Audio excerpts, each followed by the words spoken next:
Implement করতে কোনো অসুবিধে নেই, কারণ আমি একটা পরিষ্কার বলি, অনেকে হয়তোবা মানে অনেক বেশি উত্তেজিত হয়ে পড়ছেন বা ব্যগ্র হয়ে পড়ছেন এই কারণেই যে কেন হচ্ছে না।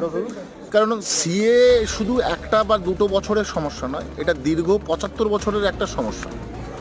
বিভিন্ন জিওগ্রাফিক্যাল, রিলিজিয়াস, ঠিক আছে, বা আপনার সোশ্যালি বিভিন্ন সমস্যার মধ্যে থেকে এটাকে যখন ইমপ্লিমেন্ট করতে হবে, তার একটা রুল ফ্রেম করতে হবে, এবং সেই রুল ফ্রেম যখন করতে হবে তার যে ধর্মীয় যে বিচার আছে, ঠিক আছে, সামাজিক যে বৈষম্য বা বিচার আছে, সেগুলোকে সব মাথায় রেখে রুলটাকে ফ্রেম করতে হবে। তাই দীর্ঘ সময় লাগছে।